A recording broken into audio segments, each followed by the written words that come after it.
میرے بھائیوں، یہ بچے ایک فصل کی طرح ہیں۔ زمین میں فصل ڈالتے ہیں تو اسے پانے کے لیے بڑی محنت و مشقت لگتی ہے، تب جا کر وہ فصل میں نفع پہنچاتی ہے۔ یہ بچے بھی ہمارے فصل کی طرح ہیں۔ جیسے فصل کو کیڑے مکوڑوں سے، بیماریوں سے بچا کر ہم اپنے نفع کے لیے، اپنی ضرورتوں کے لیے بچاتے ہیں، تو اپنے بچوں کو بھی بچاؤ برائی سے۔ اپنے بچوں کو بھی اچھی عقل و تعلیم دو گھروں کے اندر۔ سمجھاؤ بچوں کو کہ بیٹا کسی پر ظلم نہیں کرنا، کہ بیٹا کسی کو ناحق نہ مارنا، بیٹا ناحق کسی کا حق نہیں مارنا، ناحق کسی کا دل نہیں دکھانا۔ اگر بچوں کو دنیاوی نظام کے ساتھ دینی تعلیم و تربیت بھی دیتے تو وہ بچے ہمیشہ تمہاری عزت کرتے، دنیا کے لیے بھی نفع کا ساز و سامان بنتے اور آخرت میں بھی تمہارے لیے نجات کا ذریعہ بنتے۔ یاد رکھو لوگوں، جب تم اپنے بچوں کی تعلیم و تربیت نہیں کرو گے تو یہ بچے تمہیں دنیا میں بھی ستائیں گے، دنیا میں بھی ستائیں گے، آخرت میں بھی تمہارے لیے عذاب کا ذریعہ بن جائیں گے۔ اللہ کا فرمان ہے، اے ایمان والو، کہیں تمہارا مال، تمہاری اولاد تمہارے لیے ذلت و رسوائی کا سامان نہ بن جائے، عذاب کا مستحق نہ بن جائے۔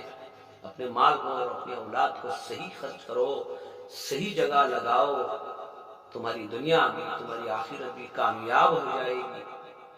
ماں باپ اکثر شکایتیں لے کر آتے ہیں بہت سارے علماء کے پاس کہ ہمارا بچہ بات نہیں مان رہا، ہمارا بچہ ایسا کر رہا ہے، ہمارا بچہ غلطی کر رہا ہے۔ تو میں نے ایک شخص سے کہا کہ میرے بھائی آپ کیا کہہ رہے ہو، تم نے پیڑ لگایا ہی ایسا ہے جس کا پھل تم کھا رہے ہو۔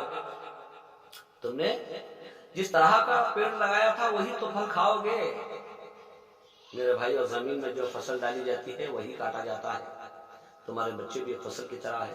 آنے والی پیڑھی کو میں ایک سبق دینا چاہتا ہوں، اپنے بچوں کو اپنے گھروں کے اندر بٹھا کر تعلیم و تربیت کرو، نظام بناؤ تعلیم و تربیت کا۔ تم کتابیں نہیں پڑھا سکتے، کم از کم اپنی زبان سے کہو کہ بیٹا کبھی کسی کے ساتھ جھوٹ بول کے کبھی کسی کے ساتھ دھوکہ نہ کرنا، بیٹا کبھی کم طاقت والے کے ساتھ ظلم نہ کرنا، بیٹا کبھی کسی کا مذاق نہ اڑانا، بیٹا کبھی کسی غریب کا مذاق نہ اڑانا، کبھی کسی کے لباس کا، کبھی کسی کے مکان کا، کبھی کسی کی اوقات کا۔ میرے بچے کبھی کسی کا دل نہ دکھانا، یہ ماں باپ کی ذمہ داری ہے۔ اگر یہ کرو گے تو وہ بچے تمہاری عزت کریں گے۔